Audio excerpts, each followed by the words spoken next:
tubaramutse twongere tubipfuriza ikaze bakunzi ba Kitega Entertainment TV.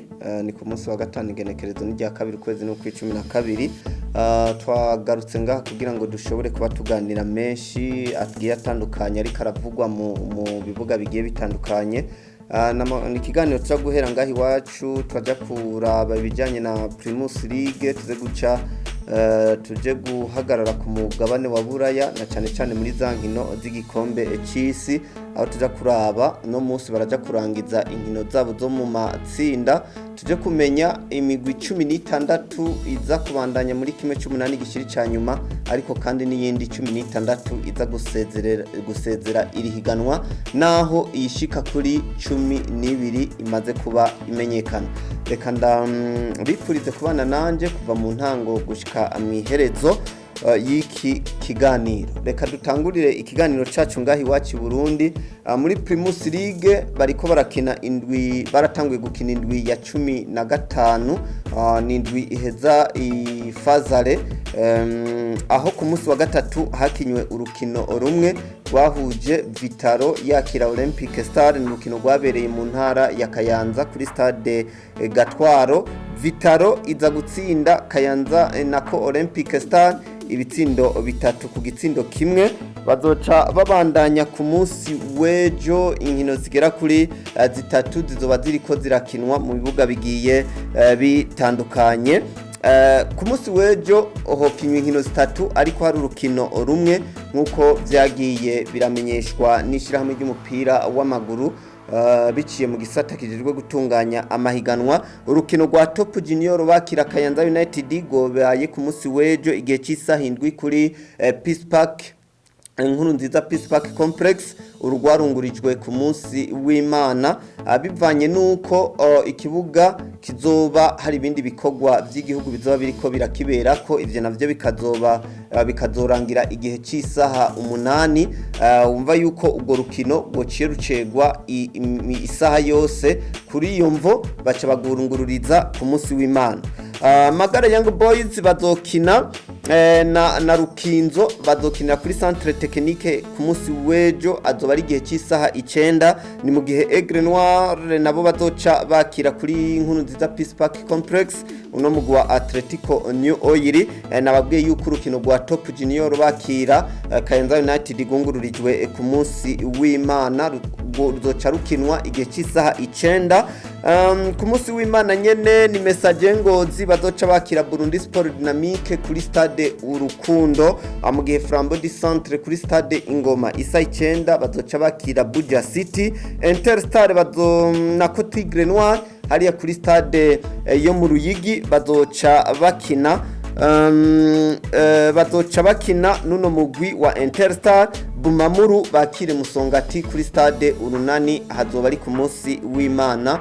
Nuko muri Primus League bimeze. Umugwi wa Vitaro wari wandikiye ishirahamwe ry'umupira w'amaguru mu gisata kijejwe gutunganya inkino, basaba yuko urukino ruzobahuza na Interstar, izoba ari derby yahariya mu gisagara ca Bujumbura, ko borukura kuri stade Urunani mu ntara ya Cibitoke bakaruzana kuri Centre Technique Nationale.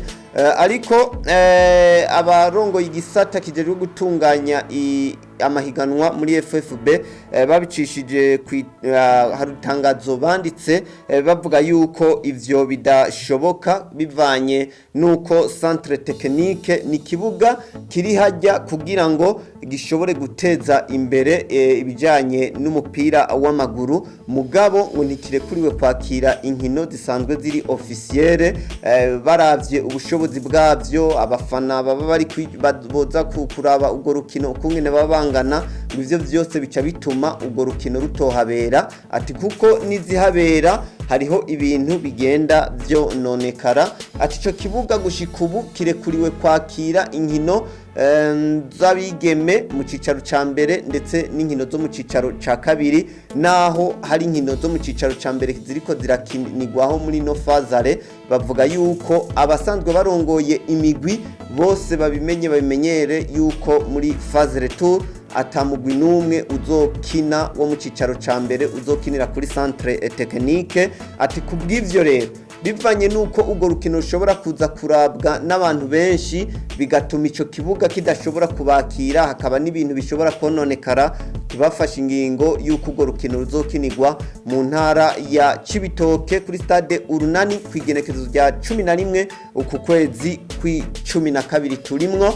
Atariko Vitaro nk'umugwi uzokwakira urashobora gusaba ikindi kibuga cyose bashobora gukiniramwo urwo rukino havuyemwo ikibuga ca Centre Technique mu Ngagara. Nivyo ngahi wacu twabamenyesha. Tuca tuva ngaha dusimbire ku mugabane wa Buraya, turaja guhera mw'ibi bihugu bitanu biriko biraduserukira muri Afrika. Twarababwiye yuko Senegal yamaze kuba ironka itike yo gukina kimwe 18 gishira icanyuma, ni mu gihe nigihe batsinda Equateur ibitsindo bibiri ku gitsindo kimwe, baca baranzingiza mu itsinda barimwo bafise amanota 6 araba kabiri.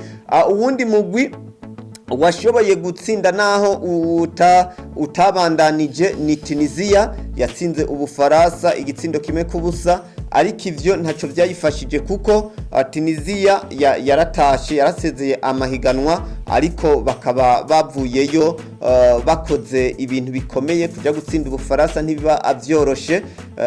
Rero Warbi Kazri umwe mu bakinyi babo guserukira gihugu awukiniye igihe kitari gito ibikombe vya Afrika bitari bike, ndetse n'ibikombe vy'isi bigera kuri bibiri vyose abakinira. Ni mu gihe ibikombe vya Afrika yakinye bigera kuri 5. Uno yaciye atangaza yuko ahagaritse gukina ivy'umupira w'amaguru akinira umugwi nserukira gihugu. Nivyo yashikirije inyuma y'urukino ku munsi w'ejo. Vyari ibintu bikomeye cyane aho Maroc yariko iratsinda Canada ibitsindo bigera kuri 2-1. Ivyo rero bica bituma Maroc irangiza mu itsinda ryabo ari ya mbere, ica irabandanya muri kimwe ca munani gishiri ca nyuma. Ubu mugwi ugira kabiri wagiye userukira umugabane wa Afrika bashitse kuri iyo ntambwe. Croatia n'Ububirigi bobo baranganije ubusa ku bundi, ivyo bica bituma Ububirigi bwisoza. Iyo ntsinzi rero ikaba yakiriwe neza cyane hariya muri Maroc. Uravye intambwe bagezeko, nivyo bihugu bigera kuri 2 ku mugabane wa Afrika bimaze kuba bironka itike yo gushika muri kimwe ca 8 gishiri ca nyuma. Turarindiriye uno munsi haraja gukina ibindi bihugu bigera kuri 2. Ivyo navyo ni Cameroon hamwe na Ghana. Raza kurabo ukungene biza kuba bigenda. Ghana gishobora kuza kikaba igihugu kigira gatatu mu bihugu vyagiye biserukira umugabane wa Afrika abashitse muri kimwe c'8 gishira icanyuma. Tukiri ngaho nyene mu gikombe c'isi, nuko no bamenyesha ko umumenyereza w'umugwi serukira gihugu w'Ububirigi ni Roberto Martinez. Uno kuva abuze itike yo gushika muri kimwe c'8 gishira icanyuma yaciye atanga imihoho nkuko bishikirizwa na Michi Batshuayi.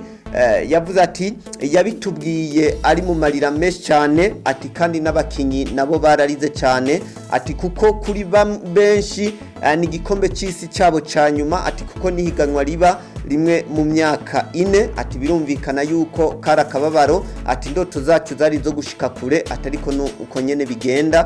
Roberto Martinez rero gushika ubu nakiri umumenyereza wo mu guserukira gihugu wa Belgique, yaratanze imihoho kuva yitwaye nabi muri kino gikombe.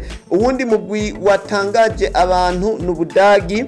Ubudagi naho batsinze Costa Rica ibitsindo 4-2 ku munsi w'ejo, ntivyatumye bashobora gushika muri kimwe c'8 gishira icanyuma, kuko basezerewe matsinda nkuko byari byabaye mu 2018 n'ubu birisubirije. Ariko kandi Ubuyapani nabwo bwariko butsinda kino gihugu ca Espagne ibitsindo bigera kuri 2-1. Ubuyapani buca bufata ikibanza ca mbere, Espagne ifata ikibanza ca kabiri, Costa Rica na Allemagne barataha. Naho Cairo Navas we kubwiwa avuga ati nivyo tuvuyemo hakiri kare, atariko twakoze ibishoboka byose kugira ngo dushobore kuba twigenza neza nuko bimeze.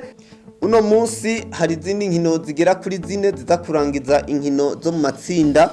Ni inkino ziza kuba uno munsi igihe cy'isaha 11 hari inkino zigera kuri zibiri. Korea y'Amajepfo iraja kwakira Portugal, ni mu gihe Ghana baza gukina na Uruguay. Aha Ghana rero isabwa kunganya hanyuma ice ishika muri kimwe cy'umunani gishiri ca nyuma. Isaha 3 z'ijoro Cameroon baraza kwakira Brazil, ni mu gihe Serbia nabo baza gukina na Suisse. Hano Brazil yaramaze kuba ibandanya, dusigaje kumenya ikindi gihugu kija kuba kibaherekeza. Anivyo novuga ku gikombe c'isi. Tuzogaruka mu biganiro byacu bikurikira tubabwira imigwi yose 16 yashitse muri kimwe cy'umunani gishira icanyuma, ariko kandi tubabwira n'iyindi migwi igera kuri 16 izoba yamaze kusezera rino higanwa ry'uno mwaka. Anivyo muri rusangi no babwira, reka ndangirize ngaho ikiganiro cacu cuno munsi. Ndabipfuriza kugira ibihe byiza, ariko kandi wewe wifuza kubona ibiganiro tugushikiriza ku munsi ja kuri Facebook no kuri YouTube ni Gitega Entertainment TV, uradusangako. Ushitseho ubwire jeme hanyuma upartage usangize inkuru abandi. Commentaire zawe turazikeneye, ariko kandi ntiwibagire kugira subscribe wewe utarabikora, kugira ngo izi nkuru zose ibi biganiro tubashikiriza bize biragushikira ku mwanya ugira ibihe byiza.